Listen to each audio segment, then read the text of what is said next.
importante, mas que pouca gente conhece: o processo de descolonização das colônias afroasiáticas. A independência das colônias caminhou em 3 rumos distintos: o processo pacífico, no qual de maneira lenta e gradual os povos colonizados buscaram sua autonomia a partir de acordos com os administradores metropolitanos locais, como é o caso da Índia e da Tunísia. Um processo acelerado, que ocorreu em regiões onde as potências não possuíram controle eficiente nem organização precisa, apoiando os movimentos para preservar seus interesses econômicos. O que ocorreu na maior parte do continente africano. E a Guerra da Libertação, quando a independência foi feita por meio de luta armada contra os exércitos coloniais, como é o caso da Indochina, Indonésia e Argélia. Na Primeira Guerra Mundial, a pressão da pequena burguesia urbana e das massas populares obrigaram a Inglaterra a ceder alguns direitos ao povo indiano, como a escolha de governantes em várias províncias. Quando Gandhi começou a controlar o Partido do Congresso e suas ideias nacionalistas propagaram-se na Índia, a situação de abertura política tornou-se difícil para os ingleses, que passaram a retroceder em suas concessões. O Gandhi passou então a pregar seus princípios de resistência passiva e não violência, mobilizando milhares de pessoas contra a autoridade colonial, em um processo de verdadeira desobediência civil, que atingiu o auge durante a Segunda Guerra Mundial. Em 1947, devido ao seu enfraquecimento econômico e militar, as promessas de independência e a incapacidade de manter a dominação colonial, a Inglaterra concedeu a independência ao país. No entanto, devido aos interesses ingleses e às profundas rivalidades religiosas de nova nação, dividida principalmente entre hindus, muçulmanos e budistas, ocorreu a fragmentação política, dando origem a 3 estados independentes: a Índia, de maioria hinduísta, o Paquistão, de influência muçulmana, e o Ceilão, ao sul da Índia, sob o domínio budista. A guerra civil provocada por essas divergências não foi contida pelo grande líder da independência. Milhares de pessoas foram mortas e Gandhi foi assassinado em 1948. A Indonésia era uma possessão holandesa desde o século XVII.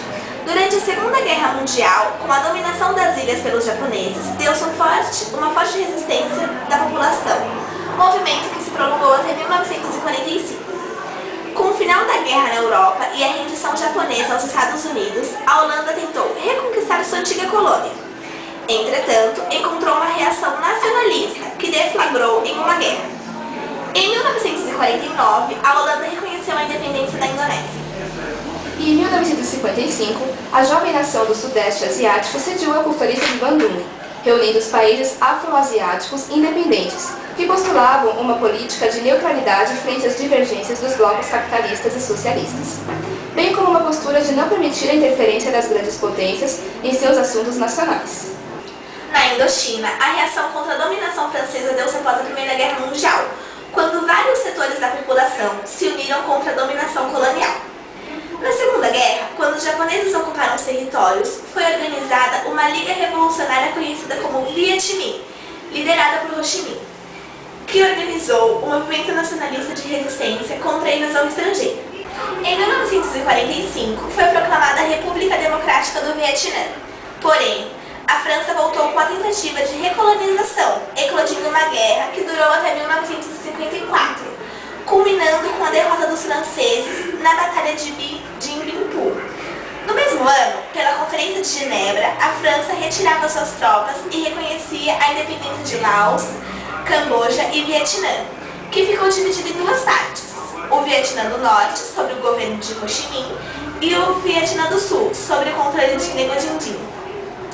Os acordos de Genebra estabeleciam também que no prazo máximo de 2 anos o país seria reunificado, com a realização de eleições populares. Foi o essas determinações que provocou a intervenção dos Estados Unidos na Guerra do Vietnã. Os movimentos de independência da Ásia repercutiram e influenciaram várias regiões do norte da África, que passou a ser o epicentro do movimento nacionalista. Daí se propagou para o resto do continente até os anos de 1970. Muitos dos líderes africanos que atuaram no processo de descolonização eram formados pelas próprias universidades da Inglaterra e da França. A Argélia, após ter suportado durante 9 anos uma terrível guerra contra o imperialismo francês, obteve sua independência em 1962, com a realização do Tratado de Evian. A fagulha da libertação espalhou-se e na década de 1960, 17 países tornaram-se nações soberanas na África.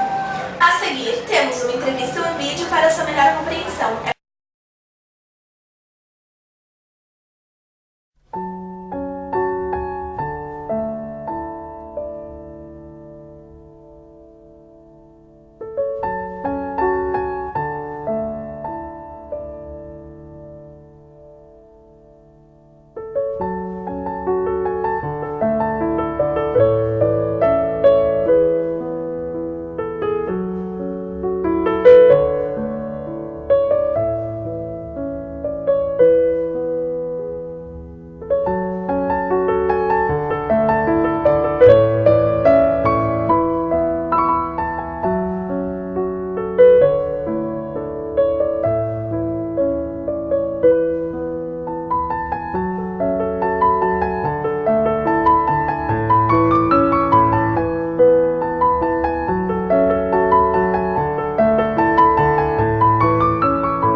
que tenham gostado. Uma ótima tarde para vocês. Boa tarde.